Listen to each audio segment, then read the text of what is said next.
Hi everyone, this is Elena of The Witch's Box, and I'm here today with another episode of Witch Booktube. And today we're going to be talking about a book called Practical Protection Magic by Elena Dugan. I like the cover image, I like the design. In my hypercritical moment, the background image feels like it's a low quality image of worn out velvet, but you can't really tell because it's a low quality image. There it is, side view, back, and let me give you a quick read on her bio.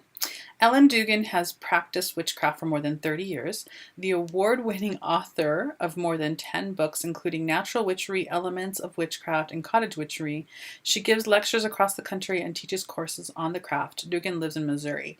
Visit her online website, elendugan.com, for more. So there's that. Okay, so I made an entirely other video about this, and then my computer crashed and I lost it. And I really want to remember all the things I said to you all in that other video. I don't know that I'm going to be able to recapture the glory, so let's see how this goes. I come to the table, the magical witchy witch box, witch community table, with easily over 27 years of focused, intentional witchcraft practice and learning. But before that, as some of you already know, I grew up in a magical household where magic was practiced as well as protection magic, and it was a thing. I come to the table with skill, and I come to the table with knowledge and an awareness of protection magic that has kind of gone through various learning phases. Where I am at now in my practice and my maturity as a witch spiritually is not an adversarial position. And there's a reason why I'm prefacing this entire video with this.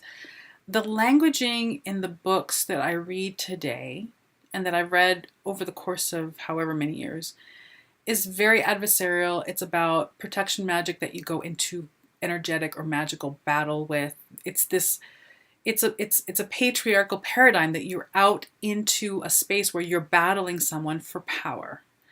This is a paradigm that I see everywhere, and it makes sense that you would look at it that way. If someone, for instance, wants to curse you or throw some hex at you, you've been assaulted, you are being in some way attacked. It makes sense that the lens from which we would see this is from a defensive battle type paradigm.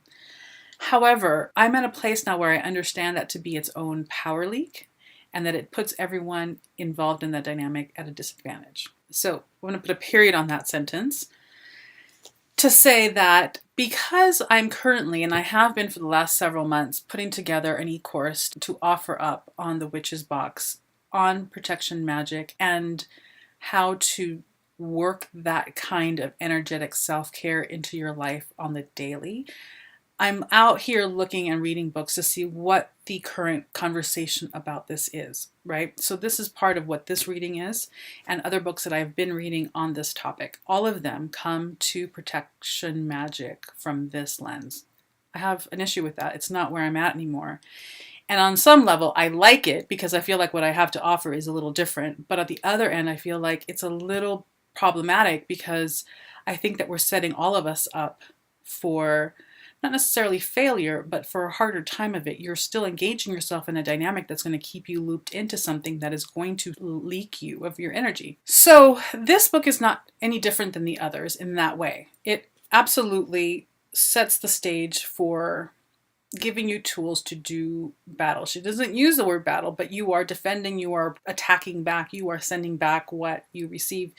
It's that kind of languaging. The other problem with that type of lens and dynamic is that what starts to happen is that you're set up to see who can overpower the other person. If you feel that someone has cursed you or hexed you or sent something negative in your direction, and you react with your own magical attack, energetic bomb, whatever that might be, now you're in this, who can overpower the other person? Again, you're engaged in a dynamic that now you are energetically linked into, and it creates a siphon of both people's energy, right?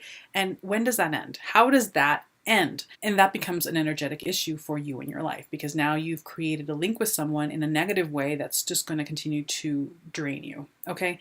My ambivalence about this book is because it comes from that lens. But along that same line or vein of thinking, and again, I need to post-it note this book when I do, or any book when I do notes. She tries to demystify, this is my word, not hers. She tries to demystify the opponent, or the energetic vampire or psychic vampire, emotional vampire in this case, because it was I think in that chapter that she brings this up, by kind of explaining to you what they are. Here's one of those quotes. There's a few in the book, but one of them is this: "The best thing I have ever found for dealing with emotional vampires is to see them for what they are, pitiful." She calls them pitiful, she calls them pathetic, she, foolish, insecure, small, like she has a long list of things that she calls what would be your opponent, right? Or would be your energetic assailant. Here's the thing. And this isn't coming from a hippie woo-woo space where I'm saying, oh, we gotta love everybody. No, that's not what this is about. What this is about is this. And I'm going to pull from one of our elders, Toni Morrison, who is a poet, a writer. She's phenomenal. She's an African-American woman who was in conversation with, I think it's Charlie Rose. I might be wrong, but I'm pretty sure that she was having an interview with Charlie Rose 5, 6, 7 years ago. And this video makes its rounds on social media. So in this conversation, she's having a conversation with Charlie Rose about racism. And this is what she says. And this is a paraphrase, but it's a pretty close paraphrase, because literally when she said this the first time, I was like, yes, this is it. This is amazing. She says that if the only way that you as a person can feel whole and superior and empowered and powerful is to have someone in front of you on their knees, then you have a problem. You have a psychological wound. It is a mental illness of sorts. You have to look at that.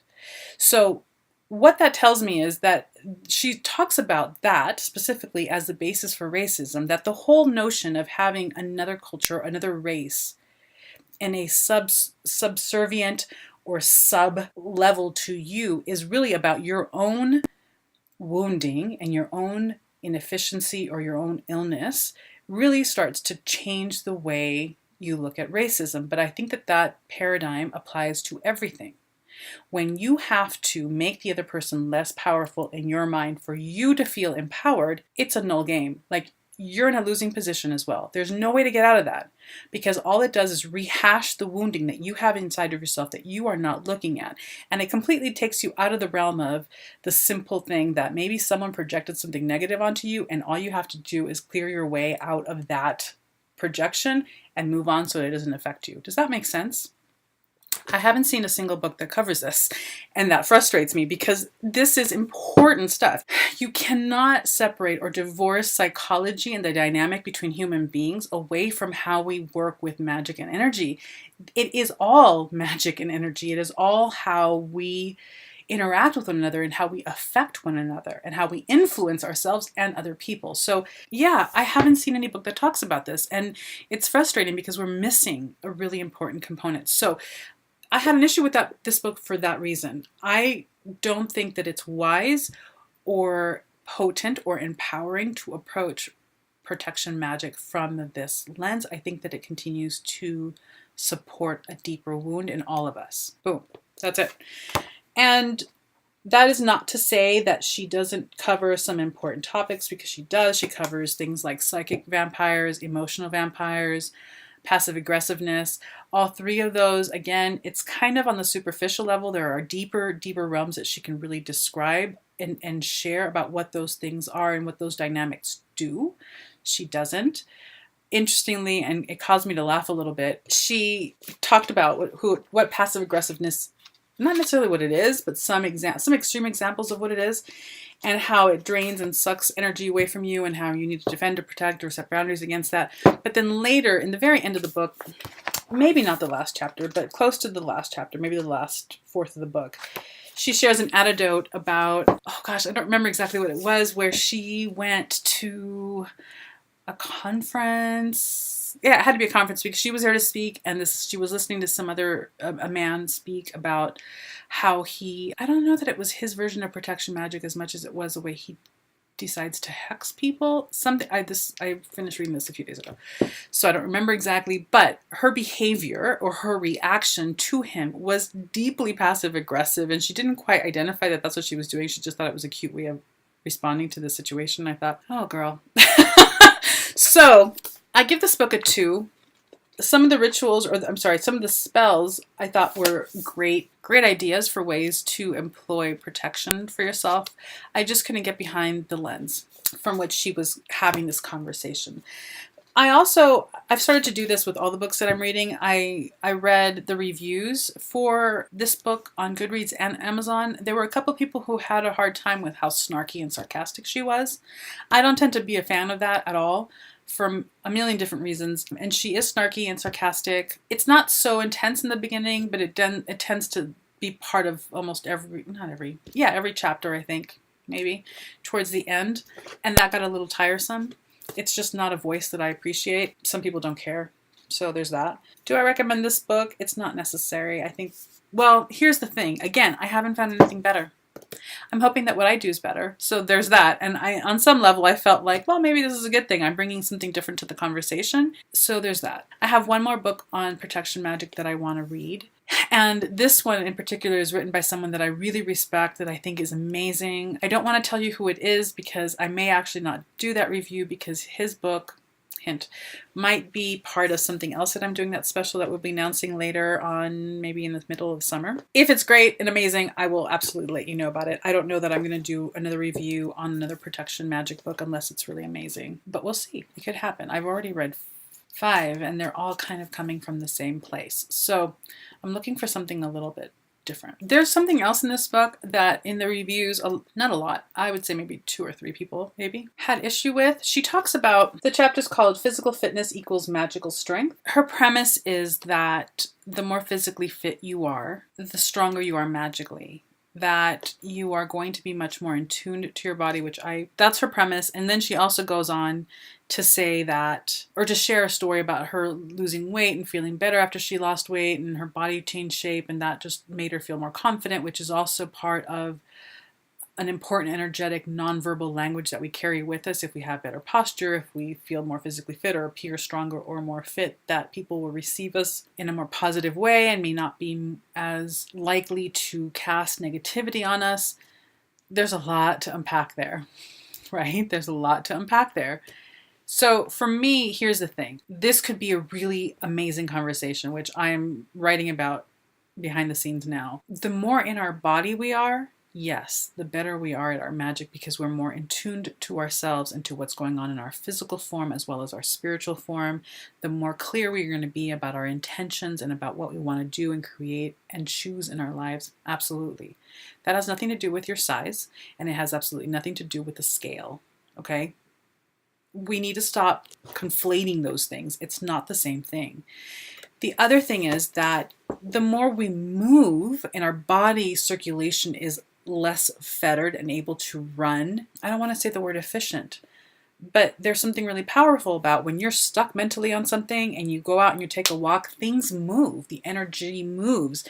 Our magic is about energy. And so there is a tie between how we work with our bodies and how we work with our magic. Yes.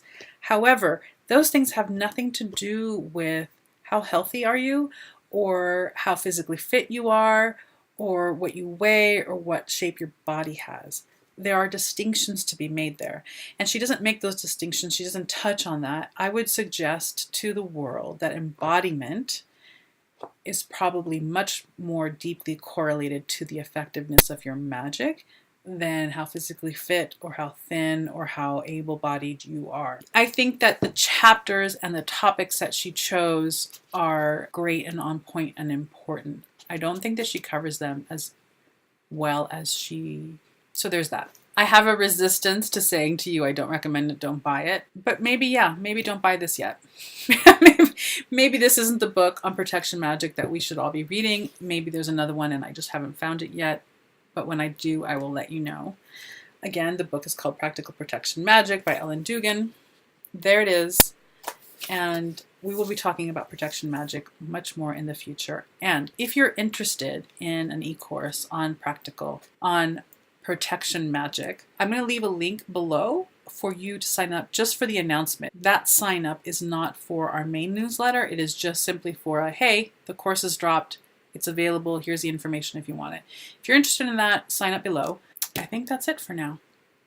Thanks for hanging out with me this week, and we will have another video for you next Monday. Between now and then, let me know what you think. If you've read the book, I'd love your thoughts. Again, you know who you are. You're sending me some amazing, amazing book recommendations. Please keep them coming. Have a blessed week, you guys. Bye.